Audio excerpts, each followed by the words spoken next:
ହେବ ଅଜଣା ରୋଗରେ ଶଯ୍ୟାଶାୟୀ ଲିଲି ରାଣୀ। ଭଦ୍ରକ ଜିଲ୍ଲା ବନ୍ତ ବ୍ଲକ ଅଧୀନସ୍ଥ ଛୟାଳ ସିଂ ପଞ୍ଚାୟତ ବରହମପୁର ଗ୍ରାମର ସୁବାସ ବାରିକଙ୍କ କନ୍ୟା ଲିଲି 14 ବର୍ଷ ଆଜକୁ 8 ବର୍ଷ ହେବ ରୋଗରେ ଶଯ୍ୟାଶାୟୀ ଅଛନ୍ତି। ଲିଲିକୁ ଯେତେବେଳେ ପ୍ରଥମ ଶ୍ରେଣୀ ହୋଇଥିଲା ସେବେଠାରୁ ଏହି ଅଜଣା ରୋଗରେ ପୀଡ଼ିତ ହୋଇ ବିଛଣାରେ ପଡ଼ି ରହିଛି। ନା ଉଠିକି ବସି ପାରୁଛନ୍ତି ନା ଚାଲି ପାରୁଛନ୍ତି।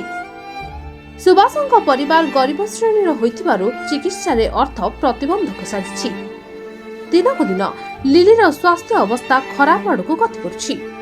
ପରିବାର ଲୋକ କଟକ ଭଦ୍ରକ ସମେତ ବିଭିନ୍ନ ସ୍ଥାନରେ ବଡ଼ ବଡ଼ ଡକ୍ଟର ପାଖକୁ ଝିଅକୁ ନେଇ ଚିକିତ୍ସା କରାଇଥିଲେ ବି ଅବସ୍ଥା ସମାନ।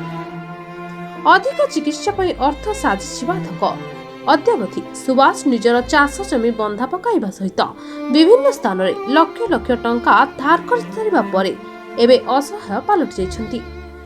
ଝିଅର ଅଧିକ ଚିକିତ୍ସା ପାଇଁ ସରକାରୀ ଓ ବଦାନ୍ୟ ବ୍ୟକ୍ତି ସହଯୋଗର ହାତ ବଢ଼ାଇବାକୁ ପରିବାର ଲୋକ ଆକୁଳ ନିବେଦନ କରିଛନ୍ତି। ଝିଅର ଅଧିକ ଚିକିତ୍ସା ହେଲେ ସେ ଭଲ ହୋଇଯିବ ବୋଲି ପରିବାର ଲୋକ ଆଶା ବାନ୍ଧି ବସିଛନ୍ତି।